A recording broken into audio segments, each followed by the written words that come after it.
สวัสดีครับ I'm Point. This is ค้นพบ where psychology and wisdom meet for you to discover a life that is grounded in meaning and fulfillment. And the topic of today's video is love. Now, I thought a lot about this topic, so I actually wrote a small piece on it, which I want to read to you today, and we'll go through it together. So, here we go. Most people understand love to be some sort of emotion or feeling, and in most cases they depend on some external condition in order to experience or feel such positive emotions, which conventionally speaking is often considered to be love. For instance, we feel love only when our feelings for another, whether it be romantic or not, is validated, acknowledged, returned, or reciprocated. If it is not, we may feel disappointed, sad, or heartbroken. Furthermore, we project our biases and ideals onto another person, thing, condition, or situation in very subtle and sneaky ways. In other words, it is our mind which projects an image of how we think reality ought to be, how we think our country ought to be, how we think our culture and society ought to be, how we think our wife, husband, girlfriend, boyfriend, family, friends, and colleagues ought to be, and so on. You get the idea. But doing so implies that we have pinned our happiness to be dependent upon those external conditions being met. When our expectations are met, we feel happy and may be tempted to call that love. However, when they are not met, we feel upset, frustrated, angry, isolated, lonely, or even hateful and vengeful. Quite the opposite of love, isn't it? But before we dive in further, please do consider liking and subscribing to this channel if you find value in what is being presented here. Or perhaps comment your thoughts down below and share this video with someone who you think would appreciate this message. It'll allow me to know how I can continue to best serve you, and it will certainly help the channel to grow. I'm very grateful for your support. Let's continue. Upon self-reflection, you will soon find that leading life this way will get you to feel that you're always having to push against reality. You are always fighting against what is in order to satisfy your idea of how things should be, thinking that your attempts at controlling things to be the way that you want will lead to happiness and love. This, however, is a very tiring road to walk on, as you will find it increasingly difficult to accept the truth that you cannot control or fix reality to be the way that you want it to be. But if you examine it more closely, you will find that the problem does not lie in reality itself. There is nothing wrong with reality because, well, reality just is. Rather, it is your own perceptions which will determine how happy or unhappy you are. Why? Simply because you cannot control what happens in reality. Furthermore, we could say that you are not responsible for what happens to you. You can, however, control how you choose to perceive and respond to any given situation. It is a choice over which you always have the power. The point is that when you decide to stop protesting against what is, against life, and instead try to contemplate and listen to what's going on within yourself with an open mind and heart, you will soon come to realize that there is always another path waiting for you to choose. Understanding this enables you to be more willing to accept what is.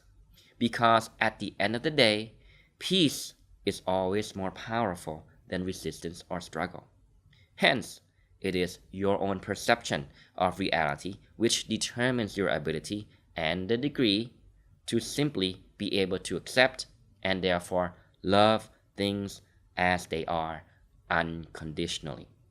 This is the power of self-reflection and contemplation. It allows you to see how your perceptions, which we could also call your lens or your beliefs, are connected to your sense of identity, your sense of self. That is to say, your ego. And it is your attachment to these aspects of who you consider and believe yourself to be that gives rise to biases, selfishness, expectations, ideals, and therefore how you perceive things. Taking an honest look into one's own attachments, egoic projections, fears, and insecurities in an objective, non-judgmental way is the first step towards love. It is an act of courage because it is often quite emotionally difficult, especially at first. Yet, it is an act of service to your own personal growth and therefore an act of service to those around you. It will show you precisely what beliefs are driving your thoughts, behaviors, and actions, and it will show you your deepest fears. Yet, it will inspire you to work on them mindfully with warm embrace and self-acceptance rather than feeling the need to continually run away from this realization because it reveals you to none other than, well, your shadow. For example, consider a rocky relationship between a troublesome, difficult, uncontrollable teenager and his mother. Perhaps much of the frustration felt by the mother has to do with her own fears and insecurities. Seeing her son's messy room, long hours on the video games, rude behaviors when guests arrive, and low school grades reminds herself of her inability or failure to parent a child. She then looks outside to other families, selectively sees more obedient children, and then projects that expectation of what a good son should be like back onto her own child. Then, without giving both sides a chance to work through the underlying feelings, emotions, and issues, she displays her anger towards the child, perhaps using hurtful words to attack, control, and force the behavior of the child. Now, why does this happen? Well, for one, it is often easier and more convenient to act out of one's own anger and frustration rather than taking the effort to understand what's really going on, especially the perceptions, expectations, biases, fears, and emotions within oneself that lies behind the behavior. Understanding what's going on requires self-awareness to first see one's own emotions and therefore the willingness to take responsibility for how one feels prior to uttering any word or taking any action. In this case, the mother lashing out at the difficult teenager can be likened to attacking the mirror, a false target, because the fact of the matter is she merely saw something in herself which she did not like, so therefore she attacked it, without even realizing that she has now damaged the one whom she was meaning to love and protect. To understand these mechanisms within oneself is foundational for developing compassion and loving kindness. This is not to say that one should not take action and simply allow a dysfunctional situation to continue, but rather that action, if needed, must come from a loving and accepting place first. Action that is aimed at inspiring and inviting oneself and or another person to step up to who he or she knows they could potentially become is action from a place of love. On the other hand, action that aims to control in order to get an outcome that is convenient to your idea of how things should be is coming from the ego. It is not love, yet people often confuse the two. We could say that love is about freedom and liberation, because to love another means first to take responsibility for how you feel so that you are not unconsciously projecting your expectations, demands, shoulds, and oughts onto them. Only then would the object of your attention be allowed to flower in his or her own way, under his or her own terms. Isn't that the sort of action that is more aligned with love? Or on the other hand, the ego is about manipulation, deception, and wanting power and control.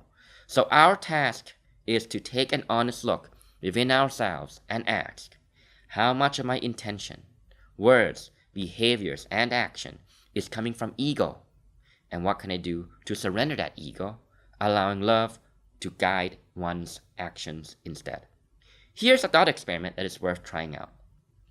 Bring to mind someone who you have met in life who you would consider to be a loving person. This could be a parent, sibling, family member, friend, colleague, teacher, mentor, or anyone for that matter. It could even be a fictional character, such as a hero or cartoon character. What is he or she like? Do you feel safe in their presence? Do you feel unconditionally accepted by them? Or do you feel judged by them? And do you feel the constant pressure to conform your behaviors to meet and suit their expectations and agenda? What you will quickly realize from this thought experiment is that someone who is loving is someone who doesn't want anything from you other than your own self-empowerment. To discover love within your own heart. If there is anything that a loving person wants, then it would be their wish for you to realize your own true power and to be liberated, independent, and truly free. Isn't that beautiful? What are your thoughts on today's videos?